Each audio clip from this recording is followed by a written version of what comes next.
घर देख यार, झूमर देख।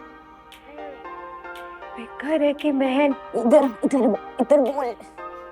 आप सोच रहे होंगे शानदार घर किसका है और किस फेमस पर्सन ने हमें अपने ब्यूटीफुल वेकेशन होम में बुलाया है। टडडडा! सेठ रईस। माँ ने बिल्कुल सही नाम रखा, बहुत रईस है। मिस्टर रईस, पेरिस के cupcakes. Thank you Mrs Raees. Cheers.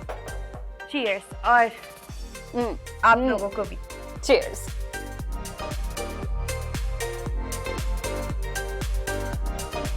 Guys, Zaara की हैंडराइटिंग देखें। चेक कर, हैंडराइटिंग छोड़िए, चेक कर, कीजिए कर।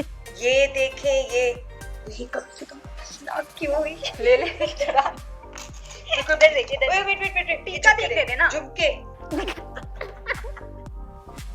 गोगो जी तेरा घाघरा गिर गया। सेठ साहब। उफ, साड़ी की कीमत तुम क्या जानो रमेश बाबू। सेठ साहब। लग अच्छी है वैसे मेरे को। देख। गाना गा लिया ना मैंने। हाँ तो मैं कह रहा था। रुक, ये ले। पिए। मैंने अपने बेटे को उस दिन 200 करोड़ पॉकेट मनी दी। Pocket money. हम अपने आप के ना सारे पुर्जे बेच दे, इतने पैसे नहीं जमा कर सकते। अबे बात कर, मैं तो बेचूंगी। सेल्फी ले। अमीर लग रही हूँ ना।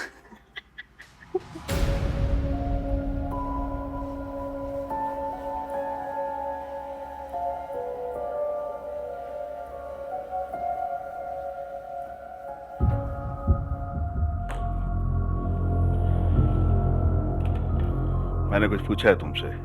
सर मेरी खुद समझ में नहीं आ रहा है कि ये लड़कियां कब, कैसे, किसकी इजाजत से आपके घर में घुस आई? दो बेवकूफ जाहिल लड़कियां मेरे घर में घुसकर उधम मचाती हैं और वीडियो बनाकर सोशल मीडिया पर वायरल कर देती हैं, और तुम कहते हो कि घर में किसी को नहीं पता। उनकी जरूरत कैसे हुई मेरे घर में घुसने की? जी सर, मैं पता करवा रहा हूँ। आग पता करवाओगे तो जरूर कोई घर का बंदा मुलविस है इसमें, जिसने एक्सेस दिया है उन्हें, वरना उसी वक्त घर के सारे कैमरे काम करना कैसे बंद कर देते? जी सर, मैं बहुत जल्द पता करवा लूंगा। क्यों फिक्र कर रहे हैं आप? जल्द नहीं,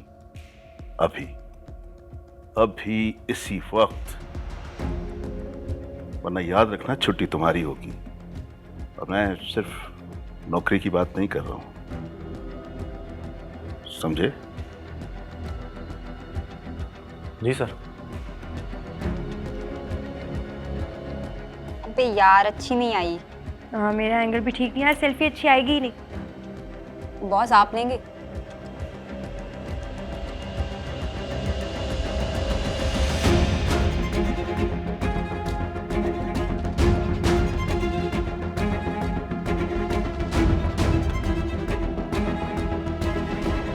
वाह, 3-4 और ले लें।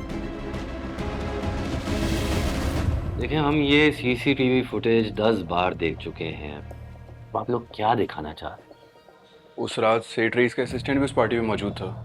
तो इससे क्या साबित होता है?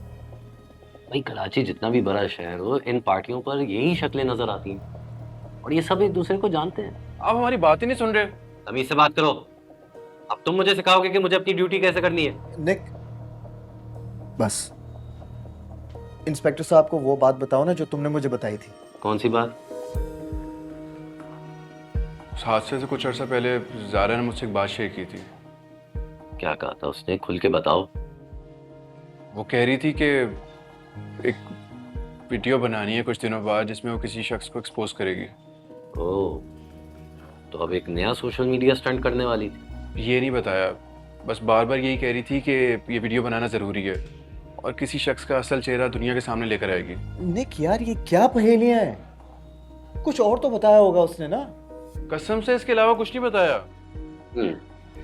यानी अब तुम्हारा शक दाऊद से हटकर किसी और नए शख्स पर जा रहा है?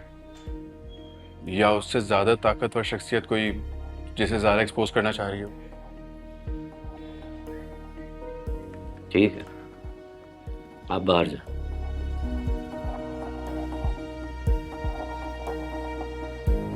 आप नहीं, बाहर।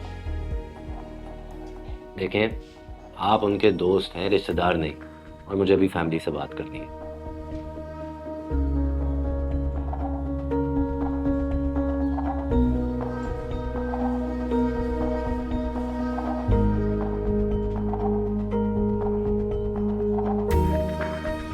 देखें इमाद साहब, हम अपनी तरफ से पूरी कोशिश कर रहे हैं। ज़ारा और राशा की सोशल मीडिया अकाउंट्स की डिजिटल तलाशी, इन सब चीज़ों में थोड़ा वक्त लगता है। और अब राशा की वालदा ने हमें ऑटोप्सी की इजाज़त दे दी, तो ऑटोप्सी रिपोर्ट आते ही काफ़ी बातें क्लियर हो जाएंगी। इसके साथ मैं आपको इस बात का भी यकीन दिलाता चलूँ कि हम सेठ रईस और उसके असिस्टेंट की पूरी तरह इन्वेस्टिगेशन करेंगे। लेकिन इंस्पेक्टर साहब, सेठ रईस की बहुत पहुंच है। मुझे तो सिर्फ इस बात का डर है कि हम शायद उन लोगों का मुकाबला ना कर पाए। और निक की बातों से तो साफ जाहिर होता है कि जी, अब आते हैं निक की तरफ। मात साहब, आप हर जगह इस निक को अपने साथ क्यों ले आते हैं? आपको पता है ना कि वो एक प्राइम सस्पेक्ट है। जी इंस्पेक्टर साहब, मैं जानता हूँ, लेकिन वो उन दोनों का बेस्ट फ्रेंड था। ज़ारा और आशा ने उससे ऐसी बातें शेयर की होंगी जो शायद मेरी फैमिली से भी ना की हों। देखें, इन्वेस्टिगेशन में दोस्ती की कोई अहमियत नहीं होती। हर कोई सस्पेक्ट होता है, चाहे वो दोस्त हो या दुश्मन। अब आप मुझे खुद ही बताएं, आपको ये बात अजीब सी नहीं लगती कि अब तक हमने निक से जो भी इंफॉर्मेशन मांगी है वो नामुकम्मल है या कोई ना कोई छेद है? आई एम सॉरी, मैं समझा नहीं। उस रात को जब ज़ारा ने निक को इतने सारे मैसेजेस किए, अब निक ने पुलिस को इत्तला करने में इतनी देर क्यों लगा दी? और जब उन दोनों की जान खतरे में थी तो उन्होंने भी पुलिस को इत्तला नहीं की, बल्कि उसी ग्रुप चैट पर मैसेजेस किए। और सबसे ज़रूरी बात तो ये है कि ये निक हर बार एक नए शख्स पर इल्ज़ाम लगा देता है। सबसे पहले डीजे रॉकी, जिसके घर पर पार्टी थी, फिर दाऊद, जो बार बार इन दोनों को बुरा भला कहता रहता था, और फिर ये सेठ रईस, और फिर ये जो सीक्रेट फैन है, इसके बारे में भी जब हम निक से पूछते हैं तो कहता है इसका कोई नाम और निशान नहीं। यानी अब तक हमने निक से जब भी कोई एविडेंस मांगा है, उसने हमें कुछ भी फराहम नहीं किया है। हाँ, लेकिन दूसरों पर उंगलियां बहुत महारत से उठा देता है।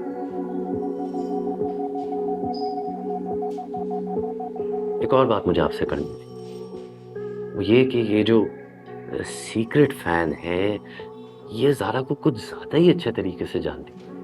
मतलब उसकी पसंद नापसंद, कहाँ जाती है, कहाँ रहती है, ये सब बातें एक फैन को तो नहीं, किसी ऐसे इंसान को पता होती है जो कि बहुत ही करीबी हो। उमाद साहब, आप किसी ऐसे शख्स को जानते हैं जो ज़ारा से इतना करीबी रिश्ता रखता हो?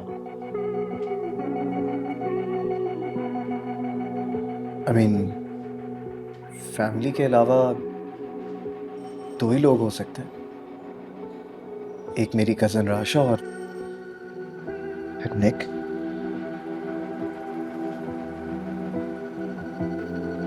ठीक है, आपको मेरी एक छोटी सी मदद करनी होगी। जी बताइए। देखिए, ये जो ऑटोप्सी रिपोर्ट है, इसका जिक्र निक से बिल्कुल नहीं कीजिएगा। कुछ बातें छुपाने से ही सामने आती।